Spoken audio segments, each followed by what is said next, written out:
Welcome to Positive Talk with Kevin McDonald. Hey, that's me. Hi, and welcome to Positive Talk. Our show features the best positive stories and people from around the globe as we endeavor to answer the universal question of why am I here and what is my purpose? Understanding that can change everything, and knowing your greatness is fundamental to living your best life. So join us right now as together we work to create the adventure of our lifetime. And welcome to the show, everybody. This is the adventure of your lifetime, even if it's only an hour today. But we've got a great guest for you today. I did have to say, before we begin, that over the weekend, this is the weirdest year I've ever experienced, because one week somebody almost gets shot or does get shot, and then the next week somebody has to quits the presidential race, and now they've got somebody new. This is exciting. This is almost like a novel, although if you were to write such a novel, I don't think anybody'd buy it because nobody would believe it. You might be right. We would love for some precedented times, right, instead of unprecedented. Exactly. Right. Rachel Holm is our guest. Holm, right? Yep. Just one Sherlock is what I always say. Indeed. She is our guest, and she is an author, and she also has worked. I'm not sure she still does it, but she's worked in college in higher education. And we're going to talk about, she's got 3 books out, two out, and one's coming. One's about to be birthed, as it were. And the poor heroine in that one, we'll talk about a little bit about her malady. But first of all, Rachel, welcome to the show. How are you? Thank you so much. I'm doing great. It's Monday. We're here, another week. Let's get it done. It is, and yeah. I know you're in Virginia. Yep. What's the weather like in Virginia today? It is humid and rainy today. So well, that's better than humid and hot. It's true. We had 300 degree days in a row last week, which was the first time that happened since the Dust Bowl. So I will take rainy and humid. Of course, you do realize, of course, that global warming doesn't exist, and somebody's imagination. Not. Yeah. And anyway, just my political moment there. But I did want to say that I think Joe Biden is a patriot and an amazing man, and I wish him all the best in his future endeavors, because he had the intestinal fortitude and the well, he's got a good intestinal fortitude, and he was able to make a decision that I think is going to benefit him and everybody else. But we're going to get into that, because I got to tell everybody, Rachel, and you don't know this yet because I haven't told you this yet, but I have had a show called My Independence Report for a long time, which is about declaring our independence from hate, division, and fear. And we are bringing that back for the election season. Okay. Because it's going to be, I think there's going to be a measure, I could be wrong, but there's going to be a measure of hate, division, and fear in the next several months. And so we are going to talk about that. So, but that, you can find that on YouTube. And that'll be occasionally perhaps on the Brushwood Media Network. But in any event, we're talking with an author, and she has been doing this she's written books for, not that long. But I got to ask you, first of all, what is a Bookstagram? A Bookstagram is an Instagram account dedicated to talking about books. So it's like book talk. You may hear about, you may have heard that. So it's just putting the word book in the middle of an existing app. Oh, cool. So how did you find it? How do you find it on Instagram? Sure. Yeah. So I actually stumbled upon it because a friend that I met in a Taylor Swift Facebook group, of all places, she kind of had a Bookstagram, and so I was following her, started following some accounts that she was sharing, and kind of stumbled into it. But if people are interested in it, you can search hashtags are a great way to find it, or searching for some of your favorite authors and some of the posts and people that they're sharing.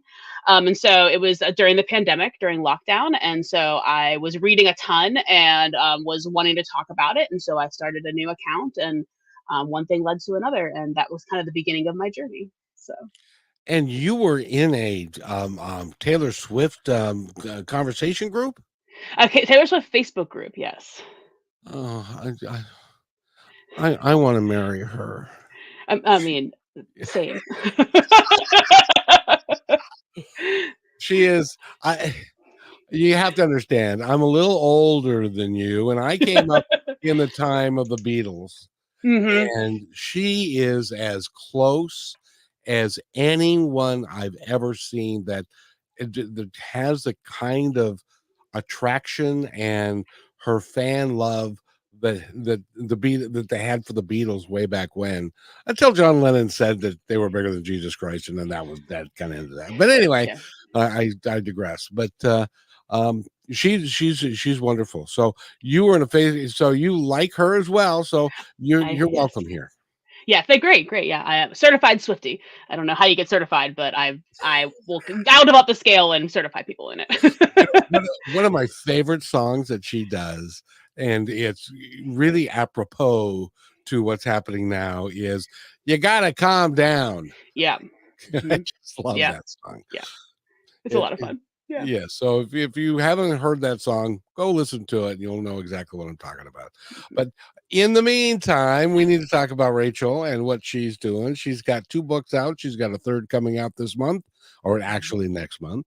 And and how long have you been writing? And have you always been a hopeless romantic?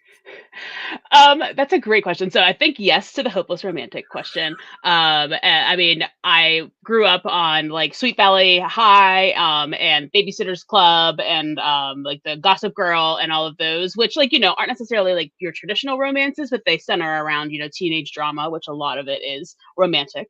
So started there in that, and then being a writer, I always loved to write. Give me a paper to write instead of a test to take any day. That has always been my motto. And I did do some creative writing in high school. I had a wonderful, wonderful honors English teacher who really encouraged me and really encouraged us to be creative. And so I didn't go to college for English.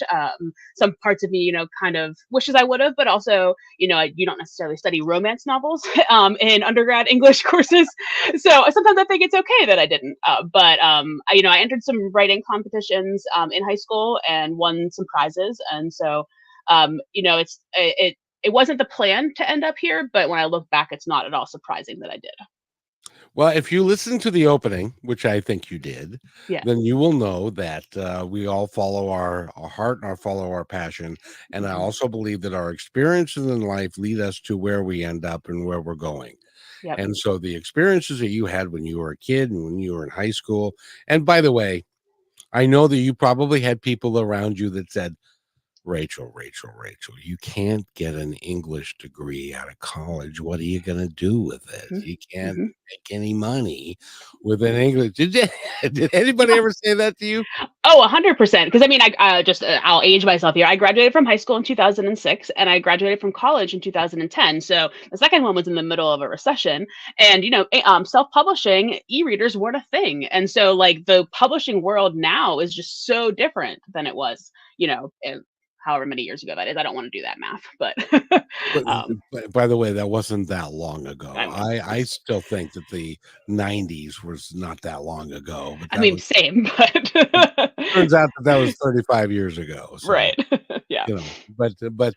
so self-publishing is what you're doing with these books these days. It is, yeah, absolutely, it is, yeah. And do you find that it's easier now? Was it difficult to get into it? Because I know there are a lot of people that would like to self-publish, but they don't really know how. And we're going to get into your Yeah. writing style in a couple of minutes. Sure. But Yeah. is it easy to get in and self-publish? I think I, I don't know. Want to say that it's easy, but I also don't want to like gatekeep and say that no, everybody can't do it because you can. There are just a lot of steps and there are a lot of things to consider. I think I got really lucky. That's actually why I'm really happy that my path led me to Bookstagram first. I was in a lot of online book clubs that we chatted with different authors about their experiences, traditionally published and self-published authors, and so I learned a lot about the process and procedure from that. I'm also an excellent Googler. And so I did a lot of that to find out the steps. But I can also totally understand why people get so overwhelmed about the steps, because there are so many. There are so many steps and there are so many things you have to consider.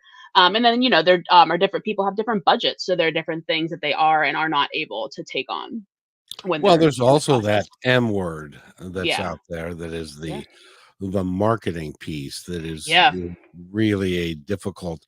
It's hard to get out there. It is, yeah. It is. Yeah. I mean, I had a decent following because of my Bookstagram. I converted my Bookstagram into my author Instagram account. And so I did have a decent following, but at the same time, if people wanted to leave because that's not why they followed me, I don't hold that against them. But still, even with that, the algorithm likes to fight against us. And so it's, always trying to stay relevant. It's like you have three jobs. You have to write, you have to publish, and you have to market. But at the same Well, time, yeah, yes, so. four, you got to edit too. Yeah, that too. Yeah, yeah. I do. I No, I'm have sorry, somebody help me five, with that, but five, and then you got to illustrate it as well. yeah, yeah. I do farm out the covers and the editing. So Well, that's probably a good idea oh yeah, yeah, because when you're writing something, sometimes you don't. It's there's a mental block there because you wrote absolutely. it, Yeah. and so if something happens in chapter 5 that didn't happen in chapter 2, that might be or something like that, that might be a problem. Yeah, and it's hard to look objectively at your own work too and see a problem until somebody else points it out and you're like, "Oh, how did I miss that?" So, yeah. Well, that's really easy. So Yeah. so when you turned to do this and you did this in 2020 Mhm. and your first book was published, was that a really important moment in your life? It was. Yeah. Yeah, it was a realization of um following a goal, following a dream. You kind of hinted at it a little bit with, people telling me not to go, not to go get an English degree because you won't make any money. I kind of, followed a path where it was going to get me a job. And for a while, that job was fulfilling. But at the same time, I think I was there because it was a paycheck and not because I was being creative, not because I was getting to, put something out into the world that I thought either people might enjoy or they might even, benefit from. So, It's interesting that you did this so early in life. There yeah. are a lot of us that want to find our passion and we want to discover why we're here. Like I've told this story before, and I was in sales and I was a sales manager and I traveled the country selling dead chicken. I may be the only dead chicken salesman you've ever met. And stuff, but I had the house, I had the wife, I had the kids, I had the dog, I had the cat, and all that stuff, but I wasn't really happy. And Mhm. so it wasn't until I got onto this path that I became a lot happier. But you found that earlier in life. Was that a conscious decision on your part, or did it just kind of fall into your world? Um, I think it was a little bit of both. I think, and I don't mean at all to say the pandemic was a positive experience, but with all of the negatives, I think that it gave people a lot of time to sit in their houses and think, and consider things. And so that's kind of where I came down at it. And it really was, I had some time to soul search, had some time to, I've always been a reader, but I read 300 books in 2020. And so Oh no, wait, uh, well, hold on a minute. I saw Hold the on face, a I'm like, minute. let me stop. There are only 365 days in a year, and you read Yeah. 300 books in a year? Yes, yeah, yeah. Good lord. Were they children's books? I They don't. I mean, they some of them were shorter, some of them were novellas, to be fair. But I do read fairly quickly, um, with the e-reader, so, ap apparently you do. yeah. So, what type of genre was your favorite book to read? I assume since you're writing it, it would have been, It in was the romantic, in yeah.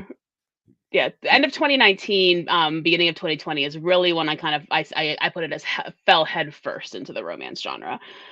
Before that, I was reading a lot of thrillers or like a lot of police procedurals, but I found myself really wanting more information about the female FBI detective coming into the small town and getting together with the sheriff. I like wanted that storyline, and then I found out there was like a whole genre related to that. And I was like, oh. I can just have that. Great. So not so much death, like more of the happy kissing stuff. Is that a passion of yours? Is happy kissing stuff?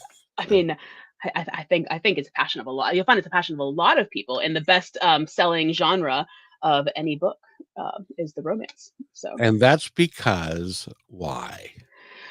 I think it's a couple of reasons. I think part of it is it makes people happy. Part of it is an escape, and so it's a world outside of yours. And then for me, as a person who lives with anxiety, I know the book is going to end in a happily ever after. I know that I'm going to get that ending. And so I may not know how we're going to get there. I may cry along the way. There may be some heartbreak along the way while these people grow together and separately. But at the end, I know where we're going to end up. And so for me, that I think that is the one of the biggest selling points of romance is that no, I mean, and it sounds funny to say that the biggest selling point is that the ending, but it kind of the destination to get there is never the same twice. Well, it's kind of like the movie genres that are like they follow the scheme of what's going to Mhm. happen, but fundamentally at the end of the day your hero's going to survive, and Mhm. he's going to come out at top, and then he's going to beat up a bunch of people along the way, and it's going to be great, and and that's what we go to movies for, or to read books for, is Yeah, to really to be entertained and to take a moment away from, dare I say it, the drudgery of everyday life and living and exactly. all the stuff that goes on that we have to deal with. Right. Yeah, I think that's a lot of it. So And it really is fun when you are, well, when I was growing up, Louis L'Amour, he did Western books, okay. and so he had, like, I don't know, he he wrote Western books like you read them, or you Okay. read books, and so Yeah. he's he had a ton of them, but they all had the same. You knew that at one point in time your hero was going to get beat up, then your hero was going to get well, and then he was going to go seek revenge, and then he was going to get his revenge, and he was going to win at the end of the day, and sometimes he even got the girl. So it's kind of like easy to read, and it's Mhm. fun, and that it's not going to end up in a bad way. So, and that really is what is reading is all about, is entertainment.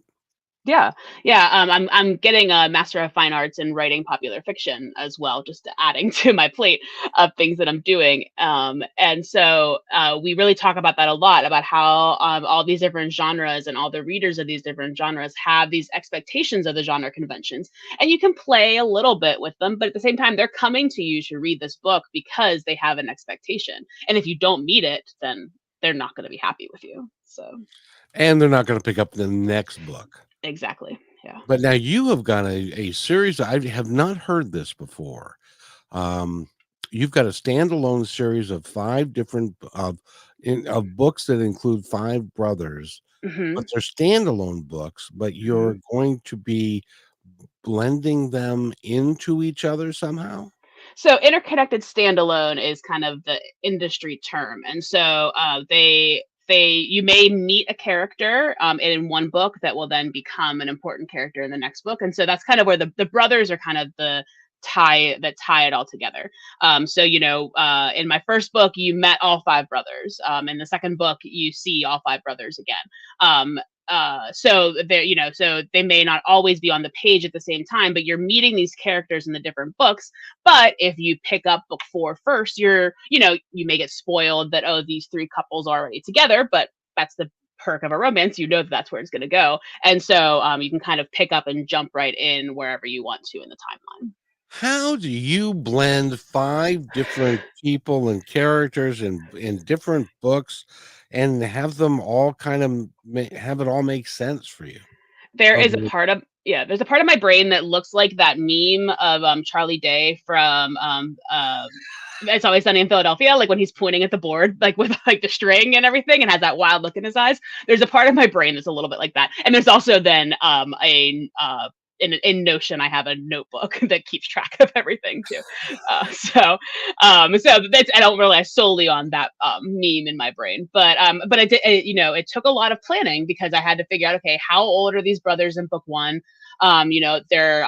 They lost their mother when they were young, so how old were they when their mother died? And so how did that impact each of them? What is like the age gap between them, and kind of where are we starting? And then I actually knew all of the tropes and all of the couples for the books by the time I was done with the first one. So That sounds way too complicated for me to try and figure out. So, but congratulations. And when we come back, I want to ask you more about your MFA degree and what yeah, exactly that is. sure. By the way, we're talking with Rachel Holm, and go to her website, Rachel W. Holm, HOLM.com. And she'll even, dare I say it, sign a book for you and Sure send will. it to you. Sure And will. someday, that's going to be worth a lot of money. That's the dream. Yeah. And well, you know what?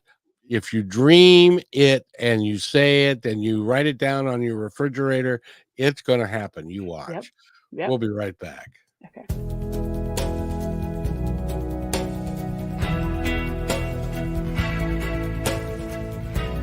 They have your eyes.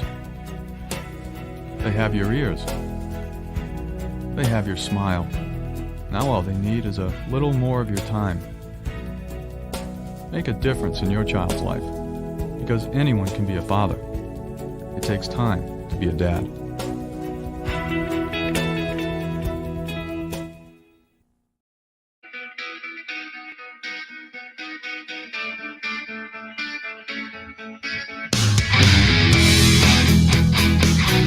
And welcome back to Positive Talk with Kevin McDonald. You are listening to Positive Talk with. Anyway, we have Rachel Holm with us today. She is an author. She's got 2 books out, third's coming out, and a bunch more after that. Yeah. Um, and by the way, I have to tell you, Yeah. you have got a wonderful spirit about you, wonderful energy about you. You really are a positive person, and I like having positive people like you on my show. Well, thank you so much.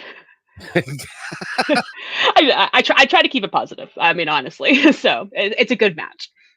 And now, when you are getting a MFA degree, what Hmm. the heck exactly is that? And did you have the same people say to you, Rachel, you're getting a master's in what? Yeah, so this one actually, people didn't, for whatever reason, when you put the word masters in it, they're like, "Oh, that sounds great." You have a plan for that, but so it's a Master of Fine Arts, and it's a Master of Fine Arts in writing popular fiction. It's one of the only, if not the only, Master of Fine Arts program in the country that's focusing on popular fiction, which means your genre fiction, your mystery thriller, your YA, your romance, your horror, your sci-fi fantasy. And so it's a terminal degree, so it will, in theory, qualify me to teach. That's what they tell me. So we're working on the teaching. I have the teaching course this semester. So, but then at the same time, also the idea is just to be able to. We're also writing a book while we're there.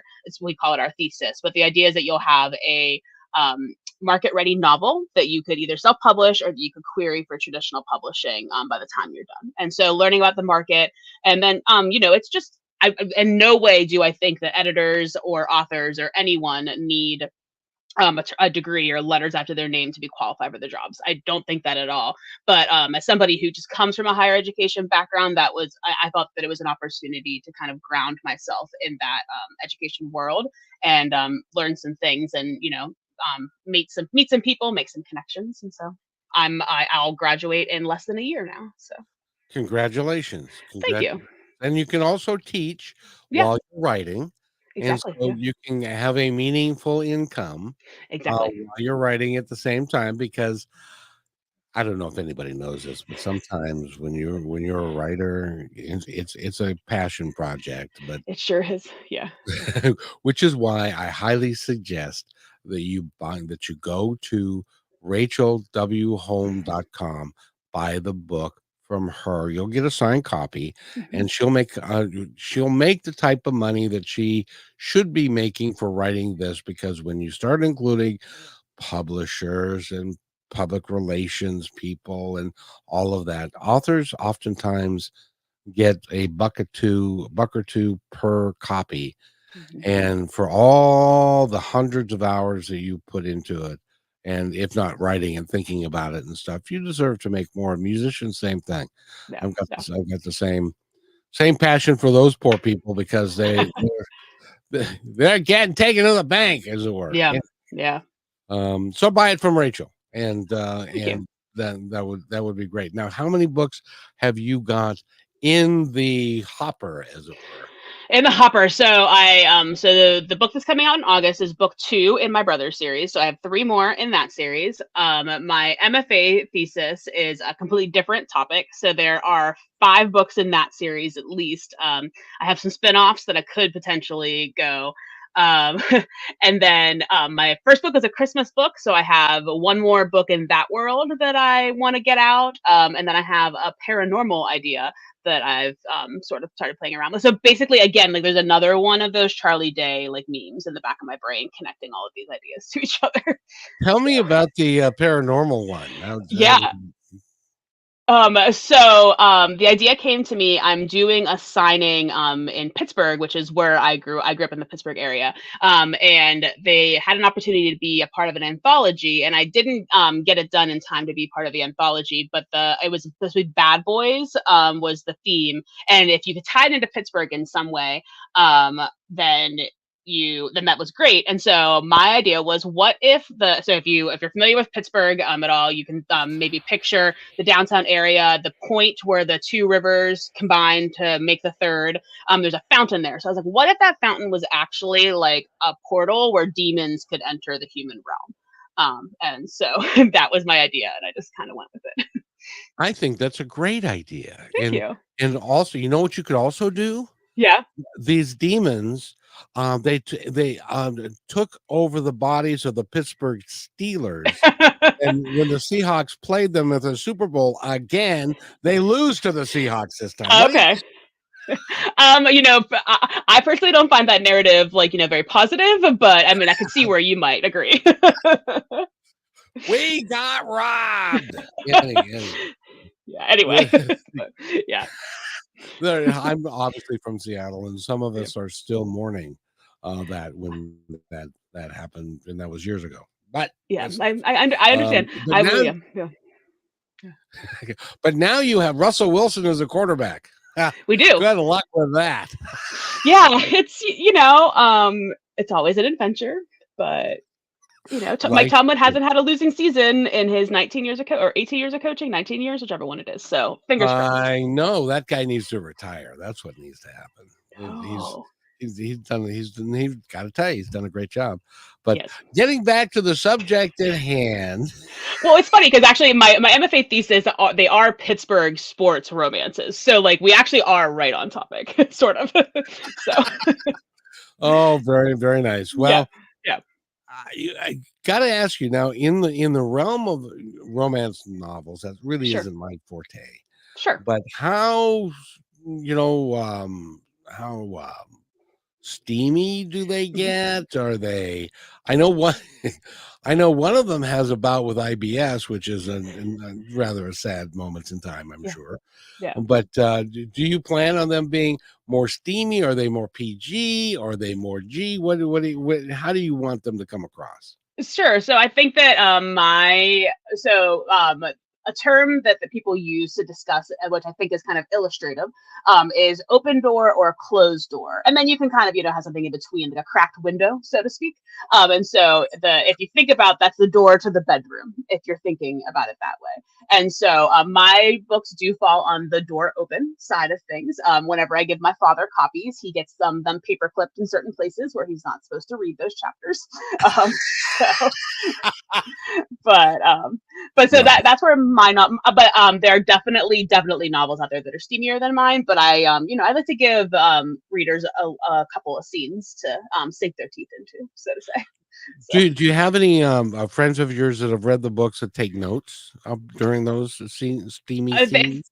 if they are, they're not telling me about it, which I think is okay. I know that I hope that she's okay with you sharing the story. But my sister-in-law said that she's like, it might be kind of weird, like reading this, like it's Rachel, but she said that she was able to get into the story and kind of forget that it was like me writing it. So that's how I think that's helpful. So Now I have two boys, so yeah. I don't have any daughters, but if I had a daughter and I read a steamy scene that she wrote like your dad, I would be like, where did she learn that? I don't. But let's hope that's what he thought. What he thought. I gave him the paperclip copy of my first book, and I come home like a couple of weeks later at Thanksgiving, and the paperclips are gone. And I say, "What did you do?" And he said, "Well, I just needed to know if my imagination was worse or what you wrote was worse." And I said, "Never, ever tell me the answer to that question, please." Like, so I still don't know to this day. But he did learn his lesson and did not remove the paper clips from the second book. So I think one was enough. My beautiful little daughter's more world wise than I thought she was. The words "my little girl" did come out of his mouth during that conversation, and I was like, exactly. That's what I tried to protect you from yourself. I don't know what you want from me. That's a funny story. You should write Yeah. that. As a little poem of, my daddy loves me, but he doesn't know what I've been into. Yeah. I know more than he thinks I do. So, by the way, we are talking with Rachel Holm. She's adorable. I love you. And thank you. She's got 3 books out, and we're going to talk a little bit about her process of how she puts them together and stuff like that. We need to take our station break, and we will be right back. You're listening to the Brushwood Media Network, and this is Positive Talk with Kevin McDonald.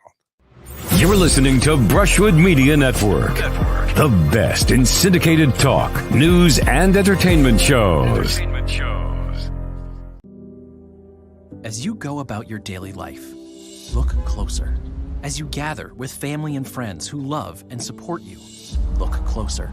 There are youth right in your community who don't have the home, warmth, and healing you have. So look closer. Every year across America, a staggering 4.2 million youth are homeless or trafficked. And for 50 years, Covenant House has worked relentlessly to keep them safe and protected. Tonight, 2,000 young people will sleep safely in a Covenant House bed. And tomorrow, they will wake up surrounded by love. They get clean clothes, hot meals, medical care, and a safe place to sleep. 24 hours a day, 7 days a week. In sites across America to help them fulfill the great promise of their lives. So look closer at Covenant House. To help or get help, go to covenanthouse.org.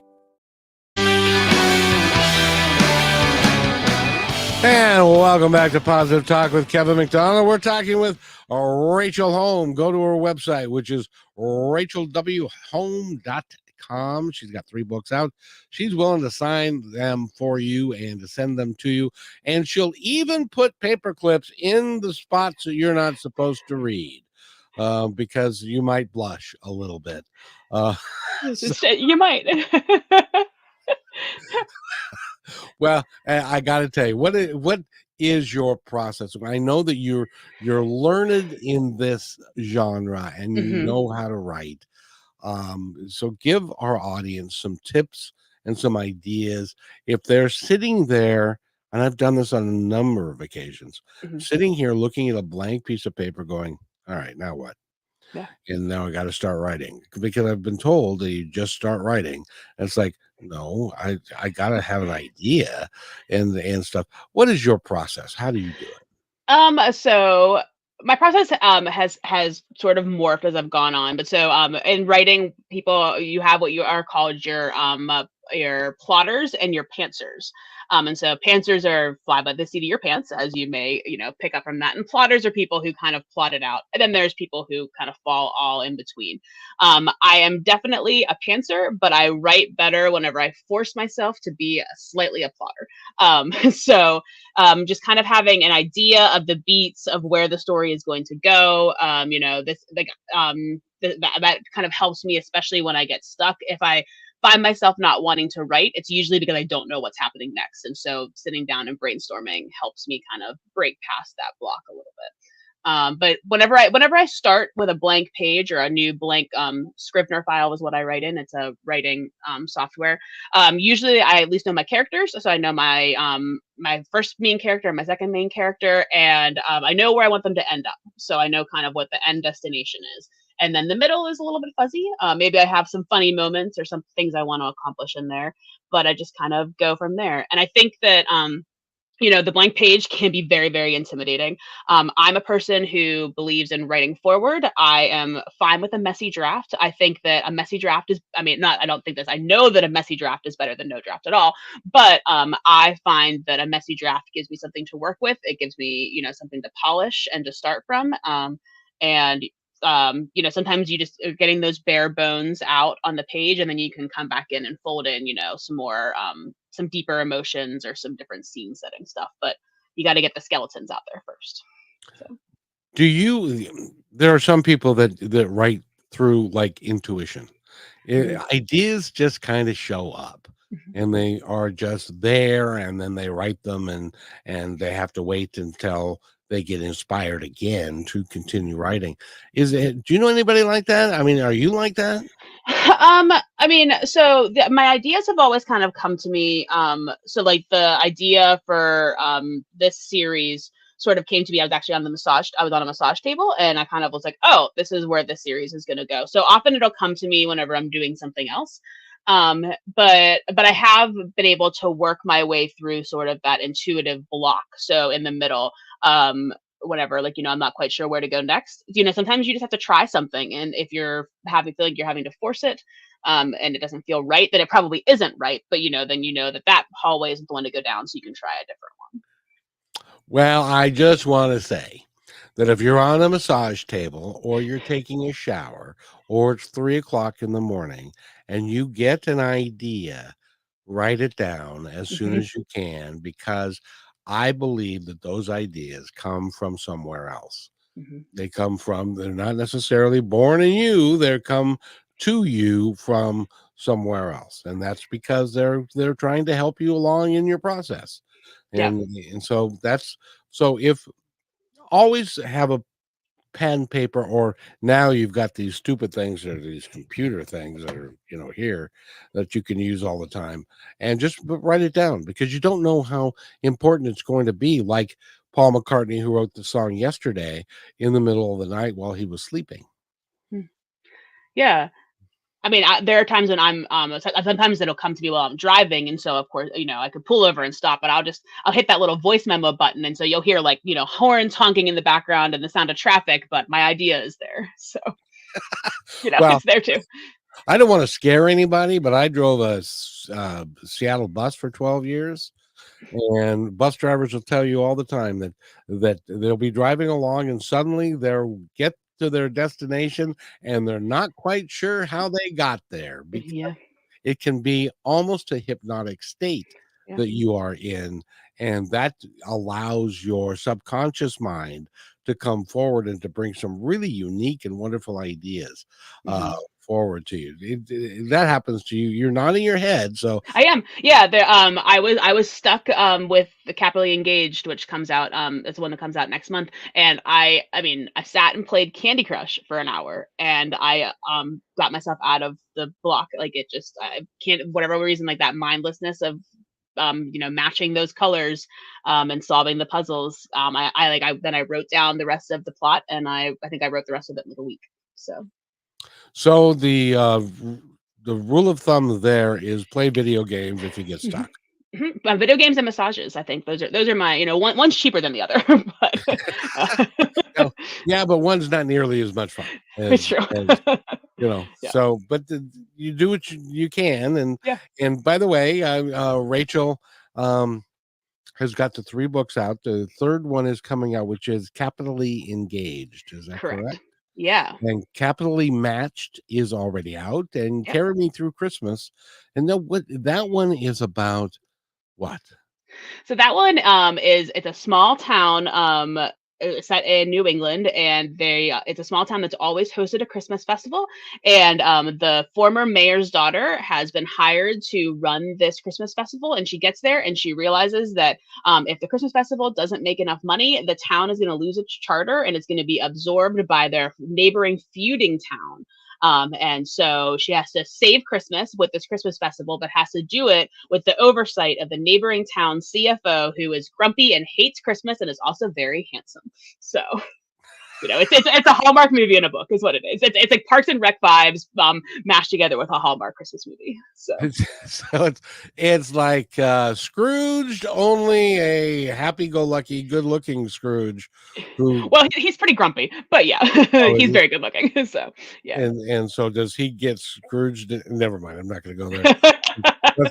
That's one of those things that you're going to need a paperclip for. I got a feeling. Yeah. So if you weren't writing this type of book, what would you be writing? I would love to write.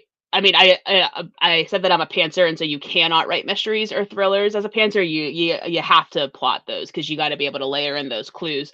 But I would love to try my hand at maybe a cozy mystery someday. Which cozy mysteries they're still mysteries. There's still probably somebody that died, but there's not so much blood and gore on the page. It's often like an amateur detective is solving it, maybe alongside a professional sort of law enforcement officer. So I would love to try my hand at that someday, though. You know what you should do? There's you should, let's see, what would be a good name? Maybe like Nancy Drew would be a good name. I don't know. Yeah, I think it's available, and nothing assigned to it, no connotation. So, well, it could be Nancy Drew Rides Again, because I think they're long gone. But because they haven't been around for like ever. Or the Hardy Boys. Now I wonder if the Hardy Boys and Nancy Drew were done by the same people. I mean, they did crossovers, didn't they? I swear that they were. So. They're Hardy Boy and Nancy Drew crossovers. I don't know. So maybe I don't know if they ever stayed the same publisher. I don't know. So I remember when I was growing up, obviously I don't think it was the original person who wrote Nancy Drew, but they did it was like a Nancy Drew teen mystery series. I read one. It was like they were she was an ice skater, and they were like she was solving mysteries in the ice skating rink. She was like 14. So. It was like 20 years ago. So yeah. I don't know. That takes a lot of ingenuity to be able to solve crimes in the skating rink. It's like he dropped the popcorn. Who dropped the popcorn? I think they were destroying like costumes and stuff, or stealing skates. I don't know, but I can almost picture the cover. Like that's how vivid it's in my brain. So. Oh, jeez. And see, so now what you could do is the romance part and the steamy part. You could find somebody who has a camera. I can't. I can't say, because it's so sad. I can't tell you who it is, but my drama coach when I was a kid, I was in college, and he was a professor at the community college that I went to, and we lost touch with each other. And then I found out years later that he was in front of a judge because he put a camera in the ladies' locker room. Oh no! And it's like, ew, you're icky and stuff. So anyway, but I don't know where that came from, quite frankly. That was just a random memory of mine. Hey, you gotta follow the I call them brain thoughts. Follow the brain thought wherever it leads you. So. Exactly. Now, have you ever thought about doing like a life after death book, or a life between lives, or something like that would talk about somebody's soul and where they go and what happens to them and all that kind of stuff? Has that ever crossed your mind? It hasn't. No, I know that there are some people that are doing things like that. There's Ashley Poston's The Dead Romantics is one of them. I haven't read it, so I don't 100% know how it works out. But because of for me, I like my genre fiction. So if there was like a life between or something like that, then either like they both would have to die so they could end up together, or like there would have to be like some sort of like how the resolution worked out would be kind of complicated. I'm sorry, so. I think there's a guy who I think Bill Shakes Romeo and Juliet. I think Shakespeare did that one already. Yeah, that one's not a romance though. That doesn't qualify. It doesn't? No, it's not a happily ever after. They're both dead. That's not happy. So that would be an unhappily ever after. Yeah, or an unhappily after life. I don't know. So that's good. So it's Yeah. see your deal is like the movie Rocky. I know Rocky 1, 2, and 3, and 4. Yeah. And I mean, he lost the fight, the first one, but then he wins the second one, the third, and so at the end of the day, you walk out of the theater and you feel good about what's. Did you ever see Robert De Niro in Raging Bull? No, I can't say that I did. That won a Academy Award, and my ex-wife and I were standing in line going to go watch the movie, and everybody was leaving the theater, and nobody was smiling. Oh no! So I was like, "Are you sure we want to go watch this?" It sounds like it's kind of a. So I love your concept that everybody who reads your book is going to end up taking a deep sigh at the end and saying, I feel better. Yeah, that's good. That's the hope. Yeah. That when your father finished the book, did he say that? I mean, he had like I got an email after he finished the second book, and it was like such a dad like thing. It was, like, oh, this was really good. I feel like, that it was different. It was like, it felt deeper than the first one, but I really enjoyed it. I was like, thanks for like the criticism, like veiled in the compliments, Dad. Like, like, sorry, the Christmas book wasn't deep enough for you. But what if I could educate your dad, and if I could educate all the parents out there, because this happened to me as well.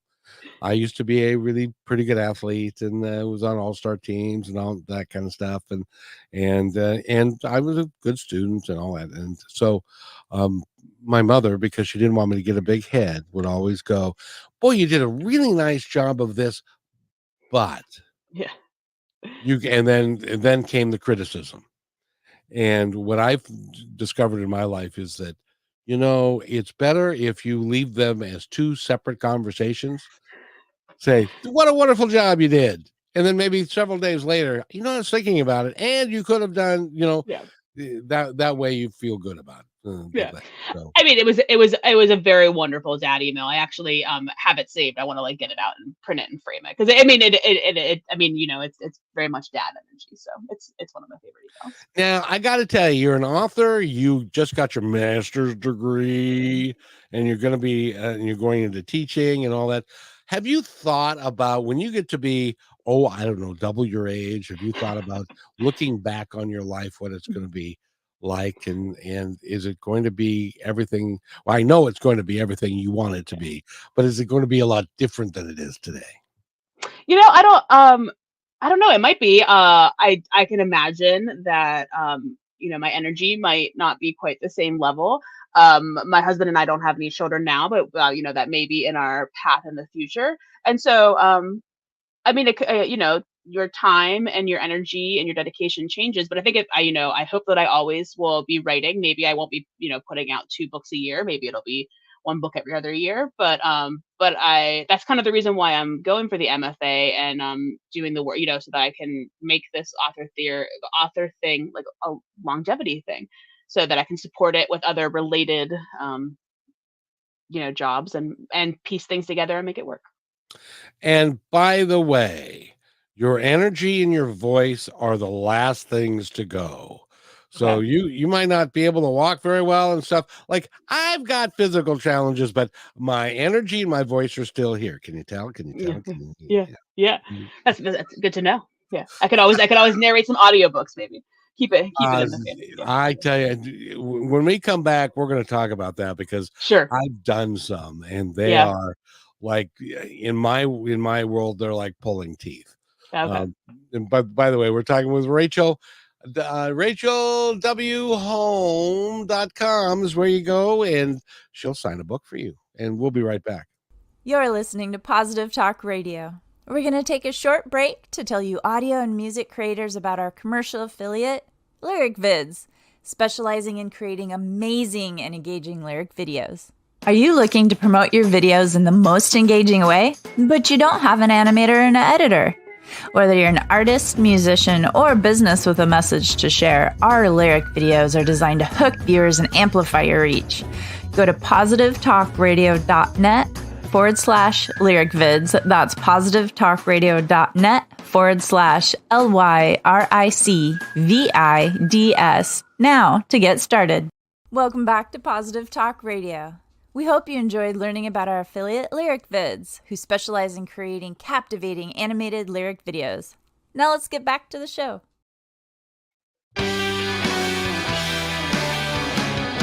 And welcome back to Positive Talk with Kevin McDonald. And I'm now going to do a test to see if Rachel's actually been paying attention. Okay. I said that we would talk about something when we came back. And do you remember what that was? It's about audiobook narrating. Wow. Thank you for Yeah. reminding me. That was the test too. I totally forgot. Yeah. And so that you saved the day.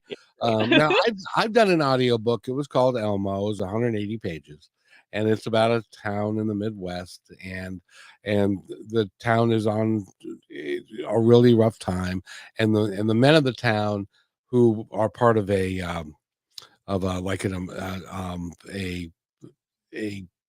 American Legion kind of thing. They get together and they take turns standing on the corner of Elmo and Vine, and no, Elm and Vine, and be a hobo, and he's called Elmo, and the story about that. And so I voiced that. That's hard work. I'm telling Oh you. yeah. Yeah. No, it absolutely is. I mean, I kind of said that just like off the cuff as a joke, but the people who can do it and do it well have serious talent. So, absolutely. Well, they do, but not only that, but it's a matter of you got to read the book first, Yeah. to get an idea of who does what and who's going to play what and how, and you've got to get a sense for the characters to determine what kind of talk they're going to have. Are they going to have a slow, low, or a high thing? And then you got to remember who's talking at any given time in the book, and then you got to edit the dang thing. It takes forever. Yeah, no, yeah. It's a long process. Yeah, so if you want to do that, by all means. If you want to do it for Rachel, by all means, because I ain't gonna. So tell us about we've talked about your book. We've talked about your books actually, and by the way, you're self-published. How did you come up with a date for release? This one is because I am going to a signing event a week after 2 weeks after the release. So I wanted to make sure the book was out so that I could have copies to take with me to sell at my table. So brilliant. Yeah. Now the marketing aspect, I know that's a big part of it. Are you doing a lot of that now, and has it been successful? I have all these great intentions, and then the day seems to disappear. But I've done a cover reveal. I've done a couple of different things there. I'm currently looking for ARC readers, which stands for Advanced Reader Copies, readers to read the book early, and start putting those reviews on those review sites, and talking about the book on Bookstagram, so kind of helping me with that marketing. So as we get into the last month here, which is only a week away, it's a week away is a month from release, but I'll really start the push there. But people seem to be really excited about it. It's going to be interesting. It's the Capitally series, which is the Brant Brothers series, is set in Washington D.C. And so it's going to be interesting to release a book set in Washington D.C. that takes place in a senator's office. 2 months before the election, or 3 months before the election. I didn't really think that one through, but we're here, so we're going to see how it goes. So, well, as a matter of fact, it is going to be 3 months before the election here for the board. Yeah. So. And Washington D.C. is going to be all in a Twitter about all of this stuff here. Yeah. Or all in an X, I guess is what you would call it today. Yeah. So because right now, and it is amazing to me. I don't know. Are you a historian at all? Do you follow history?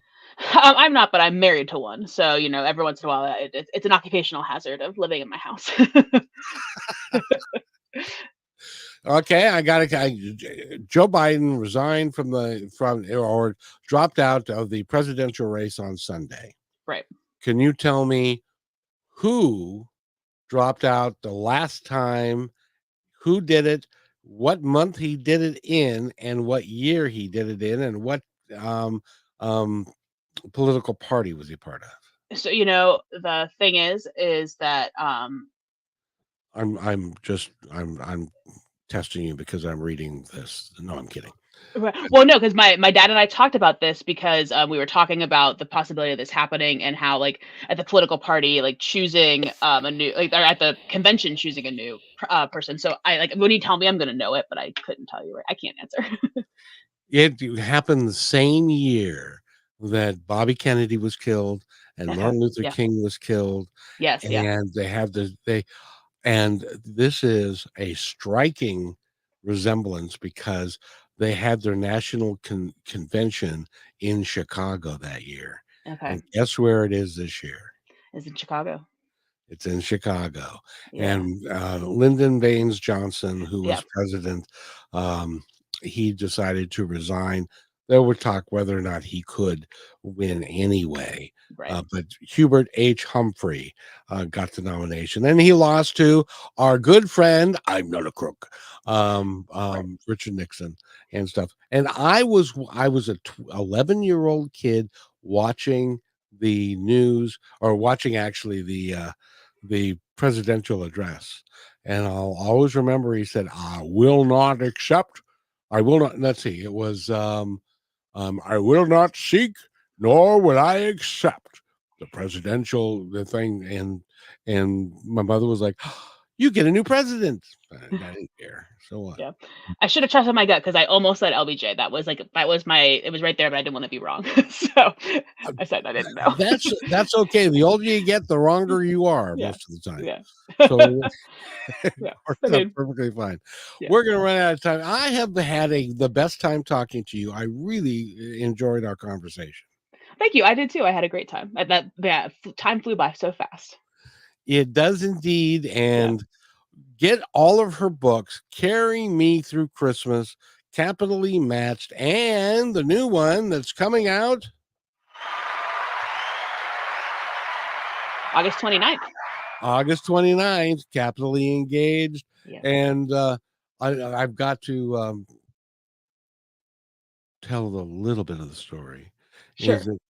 The story begins with a bout of IBS. Now, if you don't know what IBS is, that's what Google's for, because I'm not going to tell you. Fair enough. Rachel, is there anything that you would like to add? You got about a minute to tell our audience anything that you would like them to know. Oh boy. Well, I mean, my books, I think my books are funny. They're contemporary romances, rom-coms. They bring the swoons, a little bit of heat, a little bit of spice, and a lot of humor. I don't shy away from real issues, hence that I'm talking about IBS in a romance novel. But I also, you're also going to get that happily ever after and get that escapism. Even though I said it was set in a senator's office, it's set against a political background, but it's not a political book. So I think I always like to make sure people know that about Capitally Engaged. And so it's fake engagement. That's a very popular and beloved trope of romance readers. So I hope you'll check it out. Well, and just between you and me, there are lots of things that happen in a senator's office that are kind of romantically involved. But we don't want to talk about that. That's true. Sorry. It's just me. RachelWHolm.com is where you go. You're delightful. Thank you very much. And when your next book comes out, you'll need to come back and we'll talk about it. Okay. Sounds great. So you have an awesome afternoon, and thank you so much. Thank you so much for having me. You betcha. Thanks for listening to this episode of Positive Talk with Kevin McDonald. Our purpose is to provide everyone with a positive, entertaining, and educational experience. I would love your feedback and comments about the show, including possible topics and great guest suggestions. Please email me at kevin@kmmedia.pro. And remember, be kind to one another, because each other's all we've got. That's Kevin@kmmedia.pro.